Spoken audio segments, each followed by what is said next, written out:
Form 6 কারা fill up করবে? যারা নতুন ভোটার হচ্ছে। তাহলে আমার যে প্রিভিয়াস 10 ইয়ার্স 20 ইয়ার্স 30 ইয়ার্স যে ভোটার রেকর্ড, তাহলে সেই রেকর্ডটা কী হবে? আমি কেন ফর্ম 6 ফিল আপ করতে যাবো? আমি যেহেতু একটা এক্সিস্টিং ভোটার, আমি আগে আপিল যাব। আমি আগে প্রুভ করবো যে আমাকে উইলফুলি আমার এটাকে ডেলিভারিটলি আমার ভোটারটাকে ডিলিট করা হয়েছে। আমার ভোটার রাইটস রয়েছে, আমার অধিকারটাকে কেড়ে নেওয়া হলো। এটা তো আমার ফান্ডামেন্টাল রাইটস। অনেকের নামের পরিবর্তন, আরে নাম তো যে কেউ পরিবর্তন করতেই পারে, এটা তার ফান্ডামেন্টাল রাইটস। তাহলে কারোর নামটা 2002-এ পরে সে নামটাকে কারেকশান করিয়েছে, অ্যাফিডেভিট করে হোক, তারপরে গেজেট নোটিসের মাধ্যমে হোক, সে লফুলি যদি পরিবর্তন করে থাকে, সেটা তো তার রাইটস আছে, করতেই পারে। তাই বলে তার ভোটারটা ডিলিট হয়ে যাবে? এটা অনলাইনেও আছে, অনলাইনেও দেওয়া হয়েছে। কিন্তু সেখানেও আমার একটা কোয়েশ্চেন আছে। আমি দেখলাম যে অনলাইনে যে আপিল প্রভিশনটা আছে, সেখানে ওয়ার্ড লিমিট দেওয়া আছে 120 ওয়ার্ড। আরে আমার একটা এত বড় সমস্যা, আমার নামটা ডিলিট হয়ে গেল, আমি 120 ওয়ার্ডের মধ্যে আমি পুরো ব্যাপারটাকে তুলে ধরতে পারবো? কখনো সম্ভব? একটা আপিল লিখতে গেলে কমসে কম 5-6 পাতার 10 পাতার লেখা হয় একটা আপিল লেখার জন্য। সেখানে আমি এতগুলো বিষয়টা আমি 120 ওয়ার্ডের মধ্যে কী করে তুলে ধরবো একটা অনলাইন অ্যাপ্লিকেশনে? তার মানে কি হচ্ছে? এটা বোঝা যাচ্ছে যে একরকম আমার অধিকারটাকে ধীরে ধীরে ছোট করে দেওয়া হচ্ছে। ডিসাইড করবে তাহলে আমার যে এতগুলো বক্তব্য, সেটা আমি 120 ওয়ার্ডের মধ্যে কী করে লিখবো? ডেফিনেটলি এটা সম্ভব নয়। তার মানে আবার সেই ঘুরে ফিরে একই জায়গায় আসবে, ইনসাফিসিয়েন্ট ডকুমেন্ট বলে রিজেক্ট হতে পারে। তাহলে মানুষ এইভাবেই বারবার ভুক্তভোগী হবে। তো আমি দেখলাম কিছুদিন ধরে সোশ্যাল মিডিয়ায় একটা ফর্ম পাওয়া যাচ্ছে আপিল বলে, সবাই এটাকে ডাউনলোড করে ফিল আপ করে ডিএম অফিসে জমা দিচ্ছে। একটা অ্যাপ্লিকেশন মতো দেখলাম রয়েছে। আর কিছু না হোক, এই অ্যাপ্লিকেশনটা কিন্তু আপিল নয়, এটা একটা সিম্পল অ্যাপ্লিকেশন। অ্যাপ্লিকেশন যে কেউ গিয়ে জমা দিতে পারে, কিন্তু আইন কি বলছে? আইনে বলা হয়েছে আপিল, যার নাম ডিলিট হবে তাকে আপিল করতে বলা হয়েছে। আপিলের প্রভিশনটা দেওয়া হয়েছে রুল 23-তে, যেটা section 24 of the representation of people's act. আর রুল হচ্ছে দি ইলেকট্রস রেজিস্ট্রেশন রুলস 1960। তো এই রুলে যদিও বা কোনো প্রেসক্রাইব ফরম্যাট নয়, কিন্তু যে কোনো একটা আপিল করতে গেলে তার একটা বিশেষ পরিকাঠামো থাকে।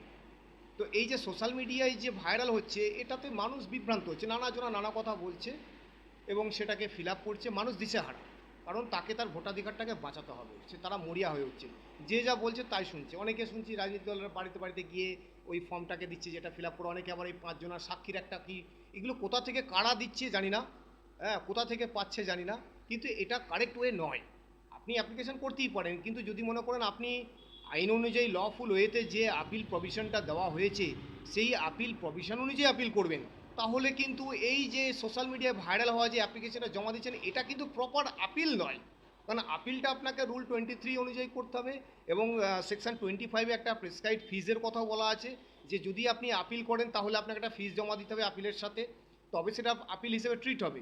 এবং এই একটা আপিল করতে গেলে নর্মালি আমরা যারা অ্যাডভোকেসি করি, সেখানে আপিলে একটা কজ টাইটেল থাকে, একটা সাবজেক্ট থাকে, সেখানে অনেক ফ্যাক্টস অ্যান্ড সার্কামস্ট্যান্সেস থাকে, সেখানে গ্রাউন্ডস অফ আপিল থাকে, একটা প্রেয়ার পোর্শন থাকে, অনেক কিছু বিষয় বিস্তারিত লিখতে হয়। যে আমার নামটা যে বাদ গেল, আমি তো একটা জেনুইন ভোটার, আমি তো আজকে হঠাৎ করে ভোটার হইনি, কেউ 95 থেকেও ভোটার, তাহলে সে কি করে তার নামটা ডিলিট হতে পারে? একটা জেনুইন ভোটার। হ্যাঁ, এবার ইলেকশন কমিশন অফ ইন্ডিয়ার কিছু গাইডলাইন দিয়েছে, সেই গাইডলাইন অনুযায়ী যে ডকুমেন্ট চেয়েছিল সেই ডকুমেন্ট আমরা দিয়েছি। অনেকগুলো গ্রাউন্ডে সেগুলো রিজেক্ট হয়েছে, সেই বিতর্ক বিষয়ে আমি যাব না। এবার দেখা গেছে যে সাধারণ মানুষ চেষ্টা করেছে উপযুক্ত তথ্যপ্রমাণ সাবমিট করা, অনেকে ঠিকঠাক ডকুমেন্টও সাবমিট করেছে। অনেকে ক্লেম আছে যে আমি ঠিকঠাক ডকুমেন্ট দেওয়ার পরেও আমার নামটা ডিলিট হয়ে গেল কেন? এটা স্বাভাবিক ব্যাপার। এবং যেটা আইনের যে নিয়ম, যদি কারোর নাম ডিলিট করতে হয়, ইয়ারও ডিলিট করতে পারে, কিন্তু তার কিছু প্রসিডিওর আছে, একটা লিগাল প্রসিডিওর আছে, তাকে একটা রিজেন্ট অর্ডার দিতে হবে। রিজেন্ট অর্ডারটা কি? একটা সিদ্ধান্ত, আইনি সিদ্ধান্ত। আপনাকে হিয়ারিংয়ে ডাকা হলো, সেই হিয়ারিংয়ে আপনাকে যে তথ্য চাওয়া হলো সেগুলো আপনি সাবমিট করলেন, করার পরেও যদি দেখা যায় যে সেই ডকুমেন্টটা সাফিসিয়েন্ট নয়, আপনাকে আবার ফার্দার হিয়ারিংয়ে ডাকবে, আপনাকে নোটিশ দেবে, দিয়ে আপনাকে হিয়ারিং করাবে। এবং তারপরেও যদি দেখা যায় যে এই ডকুমেন্টটা গ্রহণযোগ্য নয়, এন্টাইটেল নয়, তাহলে আপনাকে একটা রিজেন্ট অর্ডার কপি দেওয়া হবে। এটা আইনে তার প্রভিশনটা আছে। এই রিজেন্ট অর্ডারে আপনার টোটাল লিগাল ইস্যুটা মেনশন থাকবে, যে আপনার কাছে কী কী তথ্য চাওয়া হয়েছিল, ইসে গাইডলাইন অনুযায়ী কী কী দেখানোর প্রয়োজন ছিল, কোনগুলো আপনি দিতে পেরেছেন, কোনগুলো দিতে পারেননি, এবং তার ফলে ইসিআইয়ের যে ডিপার্টমেন্টাল ইস্যু, সেখানে তারা কী সিদ্ধান্ত উপনীত হলো, আপনার নামটা ডিলিট হবে, তার যে চূড়ান্ত সিদ্ধান্ত, তার কোন গ্রাউন্ডসে আপনাকে ডিলিট করা হচ্ছে, এই সমস্ত বিষয়বস্তুটা লিপিবদ্ধ থাকে। এটাকেই বলা হয় রিজেন্ট অর্ডার, বাংলা যাকে বলে সিদ্ধান্ত।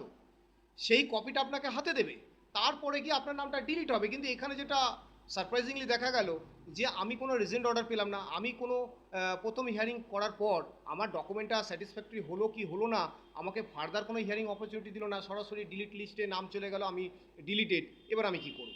তো এখানে দেখা গেছে যে ডিলিট রিজন অর্ডারটা নেই, তাহলে এটা একটা প্রয়োজন ছিল, এটা একটা গ্রাউন্ড আমার আপিল করার। তারপর হচ্ছে আমি একটা এক্সিস্টিং ভোটার। এবার প্রসঙ্গটা হচ্ছে আমি ফর্ম 6 ফিল আপ করার কথা বহু লোক বলছি। হ্যাঁ, ফর্ম 6 ফিল আপ করতেই পারেন, কিন্তু আমি একজন এক্সিস্টিং ভোটার। আমি কেউ 2007 সালে ভোটার হয়েছে, কেউ 2010 সাল থেকে ভোটার তার বয়স অনুযায়ী, কেউ 1995 সাল থেকে ভোটার। তো আমি কেন ফর্ম 6 ফিল আপ করতে যাব? আমি তো অলরেডি ভোটার, আমি একটা জেনুইন এক্সিস্টিং ভোটার। ফর্ম 6 কারা ফিল আপ করবে? যারা নতুন ভোটার হচ্ছে। তাহলে আমার যে প্রিভিয়াস 10 ইয়ার্স 20 ইয়ার্স 30 ইয়ার্স যে ভোটার রেকর্ড, তাহলে সেই রেকর্ডটা কী হবে? আমি সব কিছু জলাঞ্জলি দিয়ে আমি আবার নতুন করে ভোটার হতে যাব? আর দ্বিতীয়ত হচ্ছে যে ভোটার ফর্ম 6 ফিল আপ করার যে ক্রাইটেরিয়া আছে, যে রিকোয়ার্ড ডকুমেন্টসগুলো আছে, অনেকের তো সেই ডকুমেন্টটা নেই। তার না থাকার কারণেই তো তার হিয়ারিংয়ে সে স্যাটিসফাইড করতে পারেনি, সেই কারণে তার নামটা ডিলিট হয়েছে। তাহলে আমি কি করে এক্সপেক্ট করি যে ফর্ম 6 ফিল আপ করে আমি আবার সমস্ত ডকুমেন্ট স্যাটিসফ্যাক্টরি দেখাতে পারবো? আমার কাছে তো সেই ডকুমেন্টটা নেই বলেই তো আমি নামটা তুলতে পারিনি। তাহলে আমি কি শুধু ফর্ম 6 ফিল আপ করলেই হবে? আমাকে তো রিকোয়ার্ড ডকুমেন্টটাকেও ইসিআর কাছে প্রেজেন্ট করতে হবে। সেই ডকুমেন্টটা দেখার পরে, ফর্ম 6 দেখার পরে ইআরও সিদ্ধান্ত নেবে যে আমার নামটা ইলেকট্রনিক এতে রেজিস্টার্ড হবে কি হবে না। তো আমি যদি এই ফর্ম 6 ফিল আপ করে যদি ফের আমাকে ইআরও এন্ড থেকে দেখানো হয় যে ইনসাফিসিয়েন্ট ডকুমেন্ট বলে রিজেক্ট করে দেওয়া হয়, তারপর আমি কি করব? তো এটা আমার ওপিনিয়ন। যেহেতু আপিল প্রভিশন আছে, আমার হিয়ারিং অপরচুনিটি দিয়েছিল প্রথমে, সেখানে আমি যে ডকুমেন্ট দিয়েছিলাম সেখানে কোনো কারণবশত সেটা মিসপ্লেস হয়েছে, হয়তো ডকুমেন্ট ঠিক জায়গায় পৌঁছায়নি, বা সেটাকে ঠিকভাবে এক্সামিন করা হয়নি, বা উইলফুলিও ডিনাই করেছে।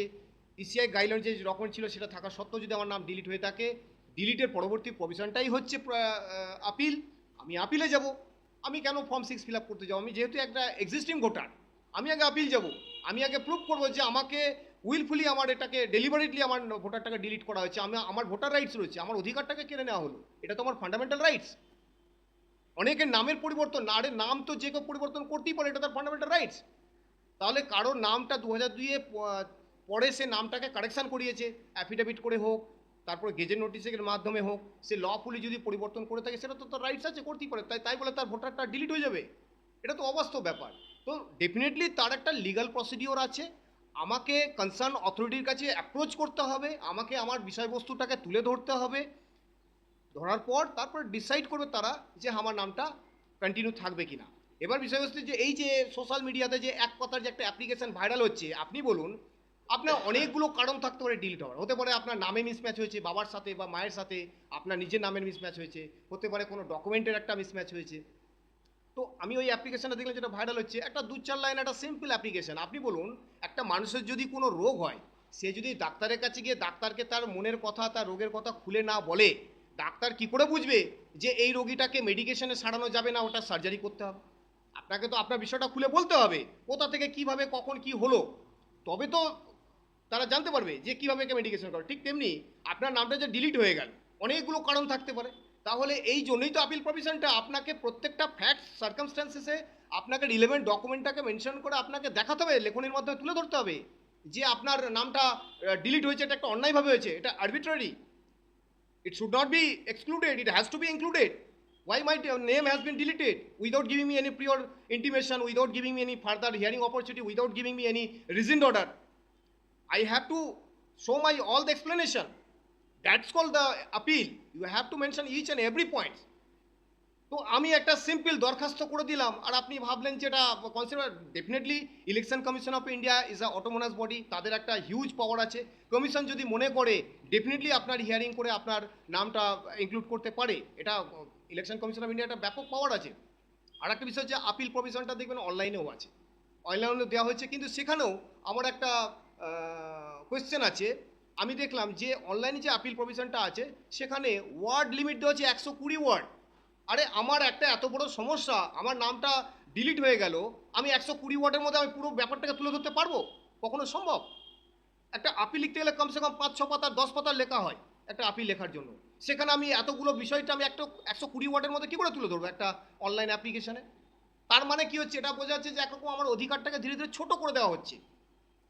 আবার আমি সেই একই গল্প ওই 120 ওয়ার্ডের মধ্যে তাহলে আমাকে জিস্ট করে খুব সংক্ষিপ্ত করে ছোট্ট বিষয়টা তুলে ধরতে হবে। তার মানে আমার বিষয়ের ভেতরের যে সমস্যাগুলো, আমার ডকুমেন্টের মিসম্যাচ, আমি কেন জোগাড় করতে পারলাম না, কেন আমার 2002-এ নাম ছিল, অনেকে আছে 95-এ ভোটার ছিল, সে অন্য কোথাও মাইগ্রেন্ট হয়ে গেছে, ওই সময় প্রেজেন্ট ছিল না, 2002 ভোটার লিস্টে নাম নেই, কিন্তু till date he is existing voter.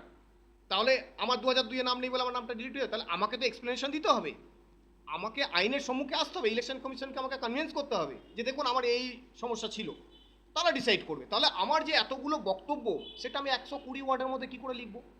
Definitely এটা সম্ভব নয়। তার মানে আবার সেই ঘুরে ফিরে একই জায়গায় আসবে, ইনসাফিসিয়েন্ট ডকুমেন্ট বলে রিজেক্ট হতে পারে, তাহলে মানুষ এইভাবেই বারবার ভুক্তভোগী হবে। তো আমাকে তাহলে এটা একদম পরিষ্কার সিস্টেম হচ্ছে যে আপিল, এটা খুব সুন্দর আইন অ্যাপ্লিকেশন, আইনের প্রভিশনটা দেওয়া রয়েছে। এবার অনেকের মনে হতে পারে যা বাবা এই সব কী সব নতুন নতুন নিয়ম বার করেছে, এই আপিল করতে হয় 15 দিনের মধ্যে। আরে না, এটা নতুন কোনো নয়, রুলটা হচ্ছে 1960-তে প্রেসক্রাইব। 1960 সালে এই রুলটা তৈরি, তখন থেকে এই রুলটা চলে আসছে।